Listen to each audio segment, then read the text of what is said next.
Hello welcome back to my channel midnight photo സ്റ്റുഡിയോയുടെ episode 15 കാണാം.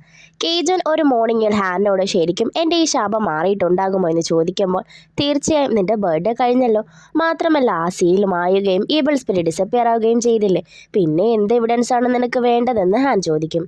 ആ ക്യാമറയും സ്റ്റുഡിയോയും ഇപ്പോഴും അവിടെ തന്നെയാണല്ലോ എന്നിവൻ പറയുമ്പോൾ ഇനി വിസിറ്റേഴ്സ് വരില്ലെന്നല്ലേ നീ പറഞ്ഞതെന്ന് ഹാൻ ചോദിക്കും. ഏഞ്ചൽ ഓഫ് ഡെത്തിൻ്റെ അടുത്തു നിന്നും ആ ക്യാമറ സിയോങ് നാംഗോ എന്ന ആളെ മോഷ്ടിച്ചതാണ്. അതുകൊണ്ട് ഞാൻ വിചാരിച്ചു ആ ശാപവും ഏഞ്ചൽ ഓഫ് ഡെത്ത് തന്നെയാണ് ശപിച്ചെന്ന്. പക്ഷേ ഈവിൾ സ്പിരിറ്റ് ആണല്ലോ എന്നെ ഇത്രയും നാളും കൊല്ലാൻ നോക്കിയത്. സിയോ നാംഗുവിനെ പോലെ തന്നെ ഇയാളും ആ ക്യാമറ മോഷ്ടിക്കാൻ ശ്രമിച്ചപ്പോഴാണ് ഈവിൾ സ്പിരിറ്റായി മാറിയത്. ഇതുമല്ല എന്നെ ശപിച്ചിരിക്കുന്നത്. ഇതൊന്നും ആയിരിക്കില്ല ഇതിൻ്റെ എല്ലാം അവസാനമെന്നോർത്ത് എനിക്ക് നല്ല ടെൻഷനുണ്ടെന്ന് കീജും പറയുമ്പോൾ ഒന്നിനെ കുറിച്ചോർത്തും നീ വറീഡാകണ്ട എന്നൊക്കെ പറഞ്ഞ് അവനെ സമാധാനിപ്പിക്കും. ഈ ഒരു സീൻ കാണിച്ചുകൊണ്ടാണ് എപ്പിസോഡ് സ്റ്റാർട്ട് ചെയ്യുന്നത്. വേദന കൊണ്ട് തനിക്ക് എന്തായി സംഭവിച്ചു കൊണ്ടിരിക്കുന്നതെന്ന് ഒരു പേടിയോടുകൂടി ഹാൻ സംശയിക്കും. നാംഗു പോയതോടെ ആകെ വേദനയിലായിരിക്കും കീജുൻ. പെട്ടെന്ന് സ്റ്റുഡിയോ സ്വയം കീജുവിനെ പുറത്താക്കും. ഇത് കണ്ടുകൊണ്ടായിരിക്കും ഹാൻ അങ്ങോട്ടേക്ക് വരുന്നത്. എന്ത് പറ്റിയെന്ന് ഇവൾ ചോദിക്കുമ്പോൾ വളരെ വേദനയോടെ നാംഗുവിന് സംഭവിച്ചത് ഇവളോട് പറയും. ഹാൻ അവനെ ആശ്വസിപ്പിക്കും. പിറ്റേന്ന് കീജുനും ഹാനും മാനേജറും നാംഗുവിനോട് അവസാനമായി യാത്ര പറയും. മാനേജർക്ക് നാംഗു കൊടുത്ത ആ വാച്ച് നോക്കി നിർത്താതെ കരയുകയാണ് അവൻ. രാത്രിയിൽ കീജുൻ സ്റ്റുഡിയോ ഓപ്പൺ ചെയ്യാൻ ശ്രമിക്കും. എന്നാൽ അതിന് സാധിക്കില്ല. അവസാനമായി ഞാൻ ഈ സ്റ്റുഡിയോ അടക്കുകയാണെന്ന് പറഞ്ഞ് കീജുൻ പോകും. ഈവിൾ സ്പിരിറ്റ് പോയതോടെ സീൽ മാഞ്ഞു. അതോടെ സ്റ്റുഡിയോ ക്ലോസ്ഡ് ആവുകയും ആ ക്യാമറയും പോയി എന്നിവൻ പറയും. ഈ സമയം നാരി കീജുവിനെ അന്വേഷിച്ചു വരും. മിൻ പറഞ്ഞ കാര്യങ്ങൾ കേട്ടാണ് നാരി ഇവനെ അന്വേഷിച്ചു വന്നത്.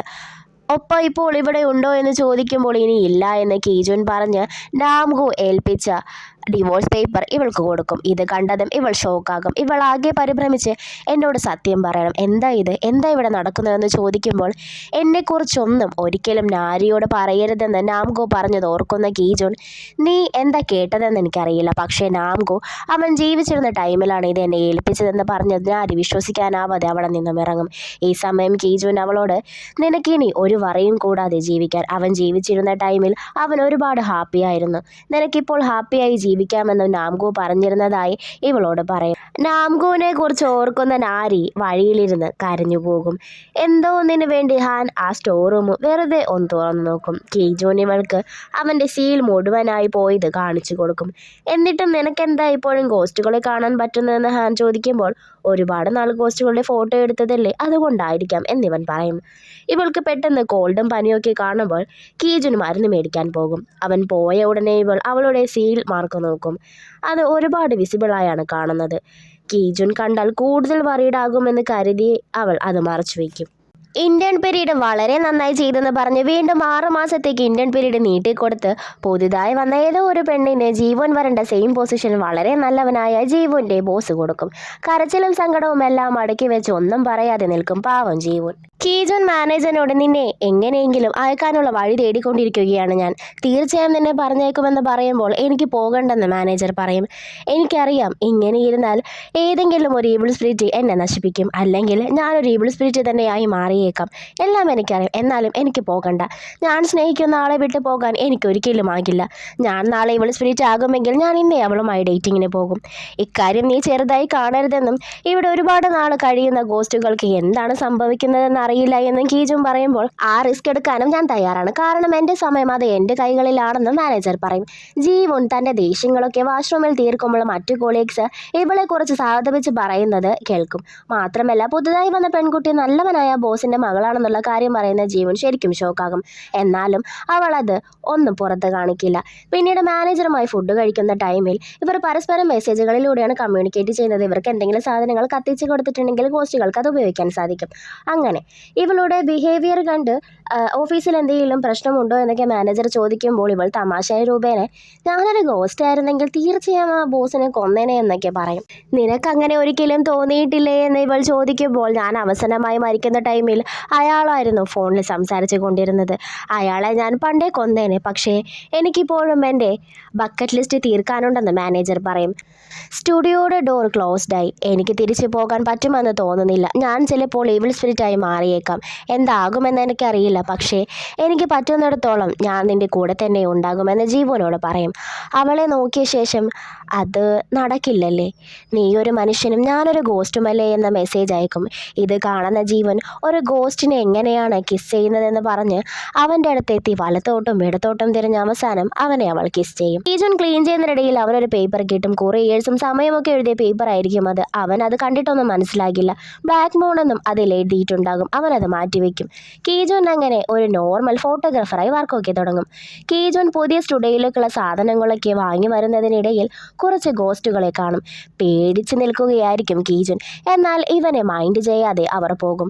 ഇവർക്ക് എന്നിലിപ്പോൾ ഒരു ഇൻട്രസ്റ്റും ഇല്ല എന്നോർക്കുമ്പോൾ അവന് ഒരുപാട് സന്തോഷമാകും. ഹാനിന് നല്ല കോൾഡും കാര്യങ്ങളുമാണ്. എന്നാലും അവൾ കേസിന് വേണ്ടി പഠിക്കുകയാണ്. പെട്ടെന്നൊരു ഗോസ്റ്റിനെ കണ്ടതും കാണാത്തതുപോലെ ഇവളിരിക്കും. അത് പോയെന്ന് സമാധാനിച്ചിരിക്കുമ്പോഴാണ് തൊട്ടരികിലുള്ള ആ ഗോസ്റ്റിനെ കണ്ട് ഇവൾ നിലവിളിക്കുന്നത്. അവളുടെ കേസ് നടക്കുന്ന ടൈമിൽ ആ ഗോസ്റ്റ് വന്ന് പ്രശ്നങ്ങൾ ഉണ്ടാക്കും. അവസാനം അവളെ കോർട്ട് റൂമിൽ നിന്ന് തന്നെ പുറത്താക്കും. ഉടനെ തന്നെ ആ ഗോസ്റ്റ് ഇവളെ നോക്കി കൊഞ്ചനം കൊത്തും. ഇറങ്ങിയ ശേഷം നിങ്ങൾ എന്താ ഈ ചെയ്തു വെച്ചിരിക്കുന്നത്? നിങ്ങളെ കാരണം എൻ്റെ ഒരു ക്ലയൻറ്റ് ബുദ്ധിമുട്ടിക്കൊണ്ടിരിക്കുകയാണെന്ന് പറയുമ്പോൾ ഞാനാണ് നിന്നെ കാരണം അനുഭവിക്കുന്നത് എന്ന് ഈ ഗോസ്റ്റ് പറയും. ഞാൻ എന്ത് ചെയ്തെന്ന് ഹാൻ ചോദിക്കുമ്പോൾ നീ ചെയ്യേണ്ടത് ചെയ്യുന്നില്ല, എനിക്ക് ആ വാതിൽ തുറന്നതായെന്ന് ഈ ഗോസ്റ്റ് പറയും. നിങ്ങൾ എന്ത് തേങ്ങയായി പറയുന്നതെന്ന് എനിക്ക് മനസ്സിലാകുന്നില്ലെന്ന് പറഞ്ഞ് ഹാൻ പോകും. ജീവൻ അവളുടെ ഓഫീസിൽ നടന്ന കാര്യങ്ങളും സങ്കടങ്ങളും ഹാനോടും ഒരു ഗോസ്റ്റ് കാരണം തനിക്കെന്നുണ്ടായ പ്രശ്നങ്ങളെല്ലാം ഹാൻ ജീവനോടും പറഞ്ഞ് ഇവർ ഡ്രിങ്ക്സ് കഴിക്കുകയാണ്.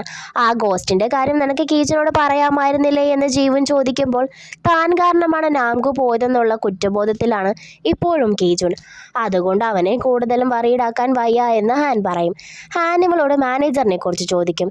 അവൻ നല്ലവനാണ്, പക്ഷേ അവനൊരു ഗോസ്റ്റ് അല്ലേ എന്ന് ഹാൻ ചോദിക്കുമ്പോൾ എനിക്ക് അവനെ ഒരുപാട് ഇഷ്ടമാണെന്ന് പറഞ്ഞ് അവൾ മയങ്ങും. കീജുൻ റോഡിലൂടെ നടക്കുമ്പോൾ പെട്ടെന്ന് തന്നെ എല്ലാം നിശ്ചലമാകും. അവന് ചുറ്റുമുള്ള എല്ലാം സ്റ്റക്കാകും. ഇത് കണ്ട് ആകെ ഷോക്കായി നിൽക്കുകയാണ് കീജുൻ. അപ്പോഴതാ അവിടേക്ക് ദേണ്ടാ വരുന്നു ഏഞ്ചൽ ഓഫ് ഡെത്ത്. ഈ സമയം ഹാനെ കാണിക്കും. ജീവനെ എടുത്ത് കിടത്താൻ പോകുന്ന നേരമായിരിക്കും ജീവൻ ഉൾപ്പെടെ എല്ലാം സ്റ്റക്കാകുന്നത്. ആ ടൈമിൽ തന്നെ അവളുടെ കയ്യിൽ സീൽ കത്തുകയും ചെയ്യും. അവിടെ കാണുന്ന വെളിച്ചം കണ്ട് അവൾ അതിന് പുറകിലേക്ക് പോകും.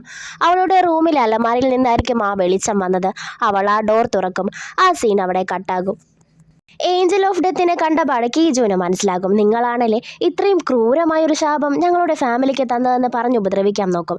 അത് മാറി അപ്പുറത്ത് വന്ന് അത് ഒരിക്കലും എൻ്റെ ശാപമായിരുന്നില്ല, അന്ന് നടന്ന കാര്യങ്ങൾ പറയും. ശരിക്കും സിയോങ് നാംഗു ആയിരുന്നല്ലോ തൻ്റെ കുഞ്ഞിനെ എൻ്റെ പ്രായമാകും വരെ ജീവിപ്പിക്കണമെന്ന് പറയുന്നതും ഇതേ ഫീറ്റ് നിൻ്റെ തലമുറകൾക്കും ഉണ്ടാകുമെന്ന് ഈ ഏഞ്ചൽ ഓഫ് ഡെത്ത് പറയുമ്പോൾ അതിനും സമ്മതമാണെന്ന് പറയുന്നത്.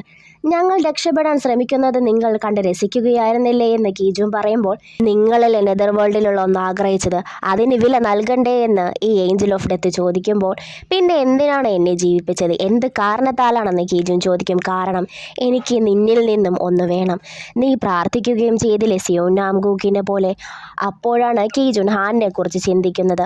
ഓഫീസർ ലീയുടെ അടുത്ത് നിന്നും ഇവളെ രക്ഷിക്കുന്ന സമയത്താണ് ഈ ഒരു ശാപം അവളിലേക്ക് മാറുന്നത്. ആ ക്യാമറ ഇവിടെ ഉള്ളിടത്തോളം കാലം ആരെങ്കിലും ആ ശാപം എടുത്തേ മതിയാകൂ. നീ ആരെയാണോ രക്ഷിക്കാൻ ശ്രമിക്കുന്നത് അവരായിരിക്കും ഇതിൻ്റെ വില നൽകുന്നതെന്ന് ഏഞ്ചൽ ഓഫ് ഡെത്ത് പറയും. അത് ഹാനാണെന്ന് മനസ്സിലാകുന്ന കീജുൻ ഏഞ്ചൽ ഓഫ് ഡെത്തിനെ വീണ്ടും ഉപദ്രവിക്കാൻ ശ്രമിക്കും. അതിനെ ഒന്ന് തൊടാൻ പോലും ഇവനാകില്ല. അവസാനം കരഞ്ഞു തളർന്ന കീജുൻ പ്ലീസ് ഹാനിനെ മാത്രമാകരുതെന്ന് പറയും. ഈ സമയം ഏഞ്ചൽ ഓഫ് ഡെത്ത് അവിടെ നിന്നും മായും. കീജുന് ചുറ്റുമുള്ളതെല്ലാം പഴയതുപോലെയാകും. നെക്സ്റ്റ് പാർട്ടുമായി അടുത്ത വീഡിയോയിൽ കാണാം. അപ്പോൾ ഈ വീഡിയോ ഇഷ്ടപ്പെട്ടാൽ ലൈക്ക്, ഷെയർ ആൻഡ് സബ്സ്ക്രൈബ്.